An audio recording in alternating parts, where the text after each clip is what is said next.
선이 한창이죠. 친문 의원인데 최근에 사실 처음엔 다른 후보를 지지했다가 이재명 후보를 공개 지지 선언한 의원이 있습니다. 전재수 민주당 의원인데요. 영끌 인터뷰에서 얘기를 나눠보겠습니다. 어서 오십시오. 네, 반갑습니다. 예. 일단 부산 친문의 핵심 전재수 의원님이신데요. 처음에는 지난번에 저희가 모셨을 때 대선 후보 중에 누굴 지지하시냐라고 하니까 이광재 후보를 얘기하셨습니다. 그렇습니다. 이광재 후보는 이제 중도에 사퇴하셨고요. 예. 그래서 정세균 후보를 두 분이 합치셨기 때문에 지지하는 거 아니냐 했는데 최근에 이재명 후보를 지지하고 나섰습니다. 예. 따로 결정적 이유가 있습니까? 일단은 이광재 의원을 열심히 도왔습니다. 도왔고 그리고 단일화 과정에서 이제 정세균 후보로 단일화가 됐습니다. 예. 그게 7월 5일입니다. 그러고 난 뒤에 단일화가 됐으면 단일화 취지에 맞게끔 이제 행동을 해야 되잖아요. 그것은 곧 이제 정세균 후보를 위해서 열심히 도와야 되는데 사실은 이제 그러질 못했습니다. 아, 왜요? 예. 그러니까 제가 보기에는 정세균 후보님 인품이라든지 또 그다음에 이제 경륜이라든지 이런 것들이 굉장히 훌륭하거든요. 예. 민주당 내에서 성공한 정치인 중에 손가락 안에 꼽는 분이죠. 거의 뭐 첫 번째죠. 예. 굉장히 성공하신 분인데, 근데 이게 그렇다 하더라도 이게 시대 정신이라든지 이게 좀 이제 국민들이 바라는 그것과 이제 미스매치가 되는 것이죠. 예를 들면은 정세균 후보님 같은 경우는 정말 좋으신 분입니다. 근데 왠지 좀 이게 태평성대에 잘 어울리는 지도자. 굉장히 인자하고 모든 것을 다 품고. 근데 이제 태평성대에 어울리는 리더십으로 저는 이제 판단을 했고. 그러면 일단 지금은 태평성대가 아니라는 말씀이신가요? 지금 불확실성의 시대고 격동의 시대죠. 그건 왜 그렇습니까? 바이러스와 전쟁을 하고 있지 않습니까? 코로나19 때문에. 예, 저희 생전 듣다 보도 못한 바이러스하고 지금 전쟁을 하고 있습니다. 그래서 이제 일단은 뭐 정세균 총리에 대한 최소한의 인간적 도리는 7월 5일 날 단일화 되고 난 뒤에 당분간은 다른 캠프로 옮기거나 그러지는 말자.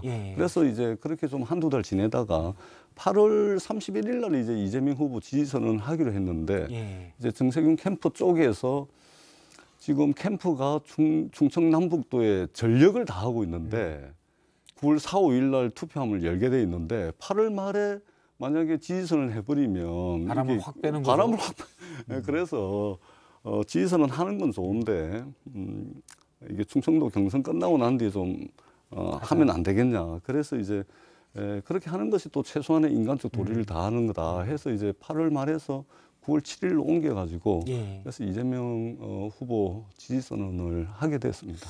혹시 전재수 의원님 이제 부산 친문의 핵심, 문재인 대통령의 가장 핵심이 이제 부산 친문이라고 얘기하는데 그 핵심이신데 혹시 다른 친문 의원들의 생각도 많이 반영이 되는 겁니까? 아니면 그냥 남들은 모르겠고 전재수 의원님 혼자 내가 곰곰 생각해보니 이 시대 정신은 이재명 후보다라고 되는 건가요? 잘 모르겠습니다. 다른 분들은 잘 모르겠고요.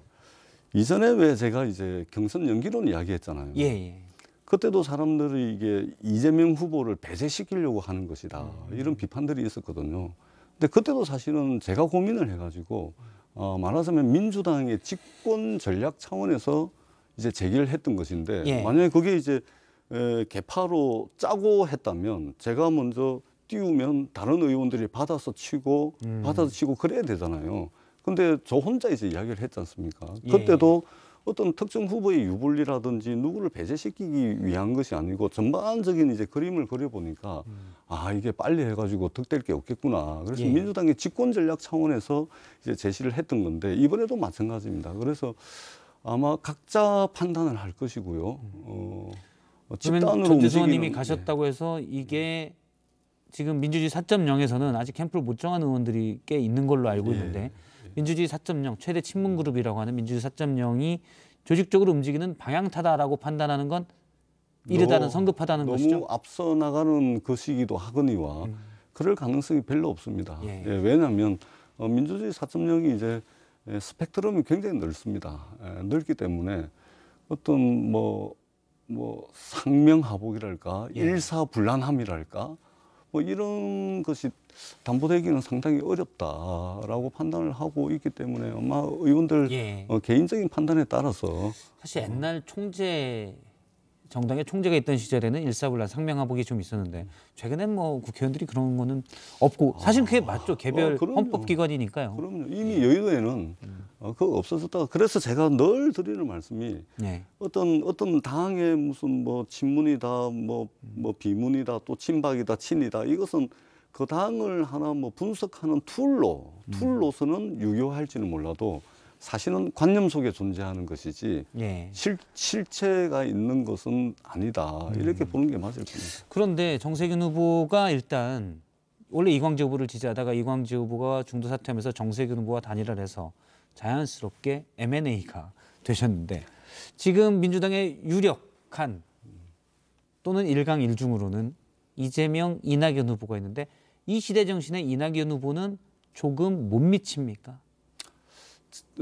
훌륭한 분입니다. 훌륭한 분이고요. 예. 다만 우리가 이제 아담 스미스 국부론 이후로 그 18세기 사람이잖아요. 예. 지난 수백 년 동안 큰 정부, 작은 정부 논쟁이 있어 왔습니다. 때로는 큰 정부가 득세하기도 하고 예. 때로는 작은 정부가 득세하기도 했는데 적어도 지금 우리가 직면하고 있는 이 시대는 불확실성의 시대이자 격동의 시대, 대혼란의 시대입니다. 지금 이 정도의 혼란을 겪은 적이 없습니다. 지금 정부가요, 국가가 친구 만나는 것도 몇 명 이상 만나지 마라. 가게 영업시간도 제한하고 있습니다. 예. 가족들 모임도 정부가 제한을 하고 있습니다. 이미 큰 정부, 작은 정부 논쟁이 의미가 없어질 정도로 큰 정부는 우리 삶 깊숙이 들어와 있는데 코로나 위기에 대응해 그렇습니다. 정부의 강한 방역 대책으로 예, 그게 있다는 큰 말씀이죠? 정부에 맞는 리더십이 뭐냐 했을 때 저는 강력한 추진력, 담대한 리더십 이런 예. 것이 필요하다. 그렇다면 저는 이재명 후보가 조금 더 비교 우위에 있다는 것이고 그리고 큰 정부만 해서는 안 됩니다. 큰 정부 플러스 정부가 유능해야 됩니다. 예. 그럼 유능하려면 그동안에 이제 성과를 봐야 되겠죠.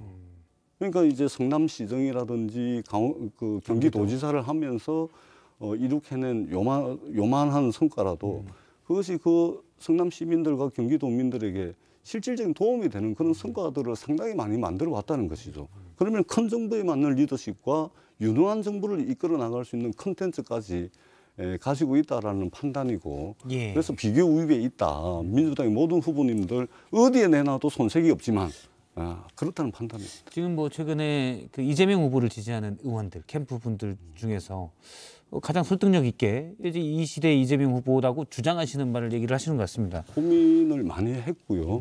고민을 많이 했고 그다음에 또 하나는 뭐냐면 제가 그동안 이제 물론 몇 년 살지는 않았지만 아니 제가 알기로는 많이 사셨어요. 예. 머리가 새서 머리가 하얘가지고 이제 많이 산 것처럼 보이는데 한 51년밖에 안 살았고요. 그 정도면 뭐 적지 않습니다. 예. 아니 요즘 100세 시대이기 때문에.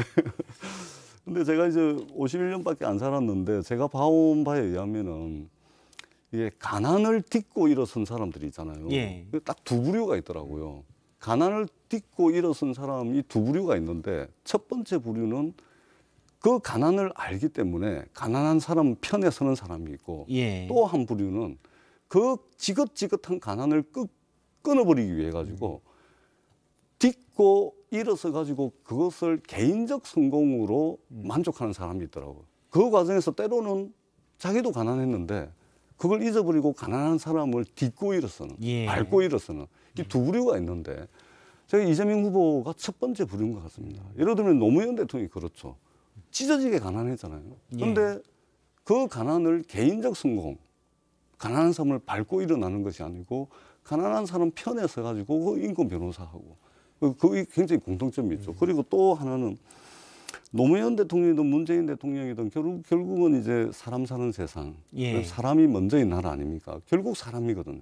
저는 이재명 지사의 기본 주택, 기본 소득, 기본 금융 이것은 뭐냐면 이제 국가 정책, 국가가 시행하는 정책에 대한 패러다임의 전환이라고 생각합니다. 예. 이게 뭐냐면 사람에 대한 연민이라는 철학적 가장 기본적인 투자라는 그렇습니다. 말씀이신 거죠. 사람에 대한 그런데, 철학적 성찰이 예. 없으면 불가능한 정책이거든요. 사실 그 부분도 중요한데 오늘 이낙연 후보는 뭐 어제도 비슷한 얘기를 했는데요. 오늘 뭐 라디오 인터뷰 등에서 민주당의 대선 후보의 도덕성을 얘기했습니다. 구체적으로 말하진 않았지만 뭐 누구나 맥락상은 이재명 후보라고 보거든요. 이 시대에 그러면 예를 들어서 이낙연 후보가 지적한 그런 인성 도덕성 문제보다 앞서서 위기 관리 능력 이런 게 더 중요하다고 보시는 건가요? 중요하죠. 중요한데 도덕성도 중요합니다. 예. 근데 이재명 후보 이제 형수 욕설 저도 이제 꼼꼼히 다 봤거든요. 근데 이게 형수 욕설의 역사적 기원을 거슬러 올라가서 뭐 구차하게 다 세세하게 설명을 드리지 않겠습니다만 역사적 기원을 따라 올라가다 보면 오히려 이재명 지사가 시정이라는 공적 영역에서 행하는 자신의 권력을 행하는 데 있어서 친인척의 시정 개입이라든지 이런 것들을 막아내는 과정에서 벌어졌던 말하자면 불행한 가정사. 불행한 가정사입니다. 앞뒤 전후 사정을 감안해야 다 된다는 말씀이죠. 근데 앞서 이제 가난을 딛고라는 수식어를 계속 쓰셨는데 일부 유권자들은 이런 생각도 많이 있습니다. 언제까지 우리가 계속 뭔가 인간 승리의 그 휴먼 스토리를 가지고 대통령 주자를 뽑아야 되나? 평범한 가정에서 태어나서 다만 미래를 보는 통찰력과 실행력, 조화를 할 수 있는 능력 이런 게 있는 게 더 낫지 않나? 전적으로 동의합니다. 근데 이재명 후보가 혹시 조화를 할 줄 아는 능력이 부족하다는 지적도 있거든요. 예, 뭐 인정하고요. 근데 대한민국이 이제는 뭐냐면 막 가난해가지고 그것을 극복하느라고 생고생하고 그래가지고 막 악정고투해가지고 길을 써가지고 막 온갖 난관을 뚫고 대통령이 딱 되니까 이분들이 뭔가 추진력 있고 이런 아주 독특한 캐릭터를 가지고 대통령을 하긴 하는데 국민들을 이 말하자면 마음을 말하자면 편안하게 한다거나 나라를 또 편안하게 한다거나 이런 것보다는 이 나라가 계속 시끄러워왔죠.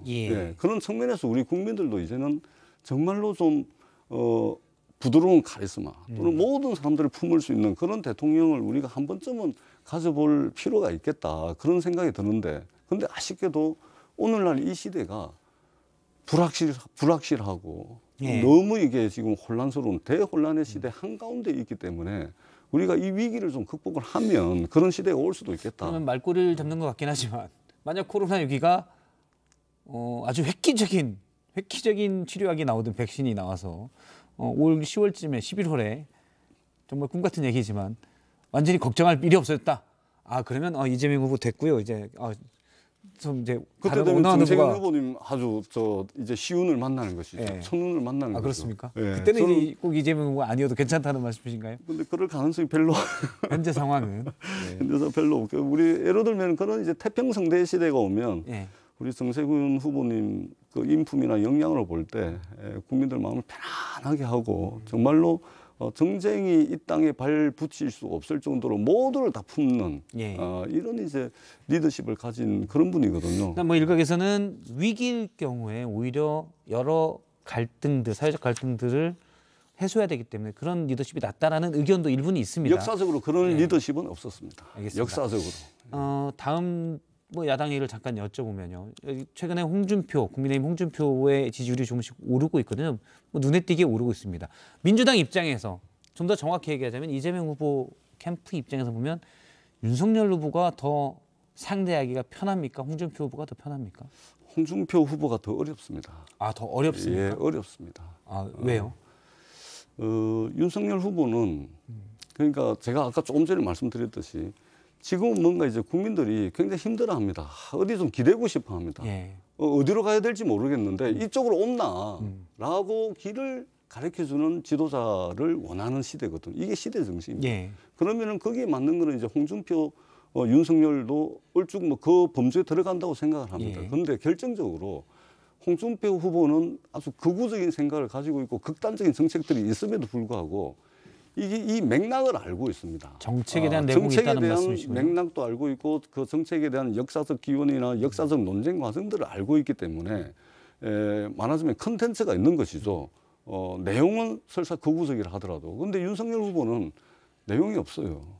그러니까 자기가 말을 했는데 그 말의 어떤 맥락이라든지 역사적 논쟁 과정 자체를 모르기 때문에 그러면 이재명 캠프 입장에서는 국민의힘 경선은 윤석열 후보가 되기를 바라겠군요. 저는 개인적으로 윤석열 후보가 상대하기 편하다. 홍준표 후보 보면은 복잡한 이야기를 그냥 한마디로 정리를 하지 않습니까? 어제는 이제 경기도 차베스라 그러더라고요.